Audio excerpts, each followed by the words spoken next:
A lot of people, when they walk into their house, they say, where's all your junk? Like, where's all your stuff? Yeah. And I just say, just don't look in the closet. No, that's probably not a good thing to say. We have junk drawers just like anybody else. It's like the cartoon. You open the closet. And everything falls. We're not perfect, you know? Hi, I'm Stacy. And I'm Jarrod. And welcome to our handmade home in Birmingham, Alabama.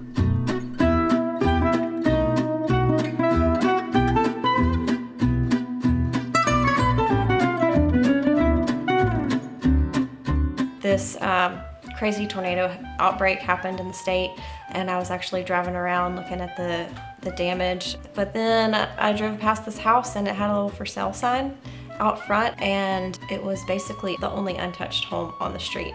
So when I saw the house, I kind of knew it was meant to be.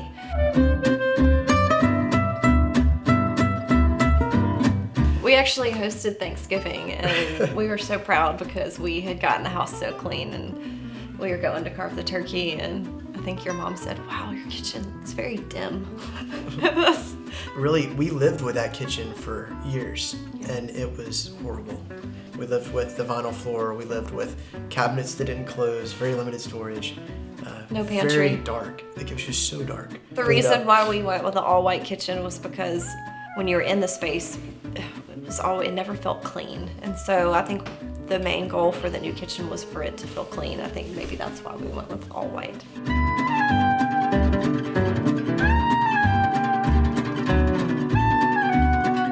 I'm a photographer and I do a lot of shooting in here. I love to shoot food, and the space felt dirty and dingy and dark for a long time, and we wanted something light and bright. We love the way it works here.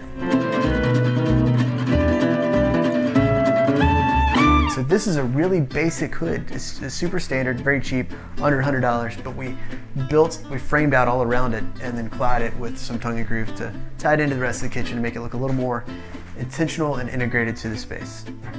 I painted it, that's about all I did. I'm good at painting. You're great. I guess I'm a little bit of the visionary. I'm a very visual person, I'm a photographer. So I'll have an idea and I'll bring it to him. And usually when he starts drawing and making plans, he gets excited. But there have been a few projects that he has kind of not been super excited about, and that was maybe our office renovation. And I just started demoing the room when he was at work. And so when he came home, he was like, well, I guess we're doing this thing. So this is our office. We took the old 70s paneling off all of the walls, and then we added this vertical shiplap just kind of like as a like a nod to like what it was before. Our goal for this space was for us to walk in and our minds to not feel cluttered. I feel like we've always been minimalist in a way. I believe that a small home can feel quite big if you don't clutter it up. The tendency is to buy and to fill and to populate your space just because it's there. And what we believe, what our ethos is to try to populate it with things that really want to be there and need to be there, serve the right purpose. So we really have to make conscious decisions about what we bring into the home. And I kind of want our house to be like an escape. Like you walk in and you have everything you need, nothing more.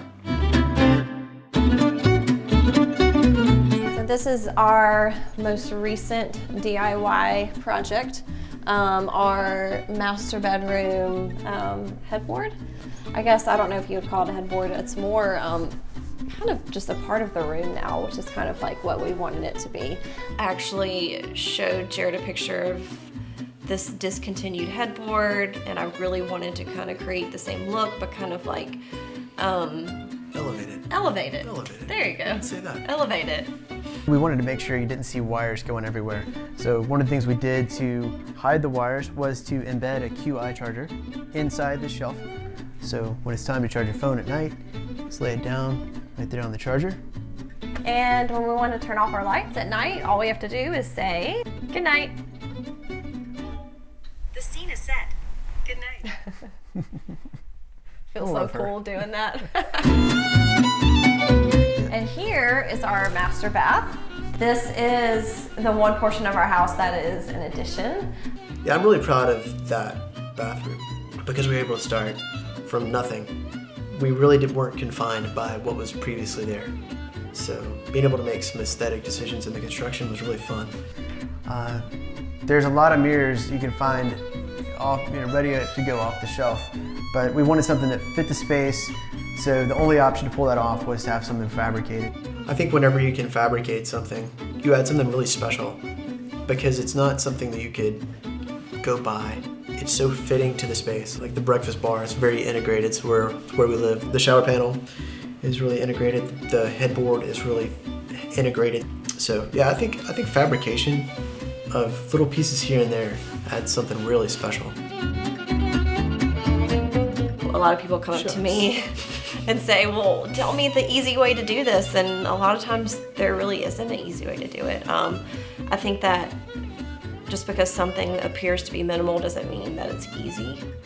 It's gonna hurt more than you think. Yeah. It's gonna cost more than you budget.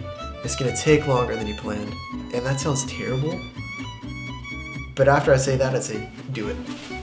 If you like this video, give it a thumbs up. And subscribe to Handmade for more home tours just like this.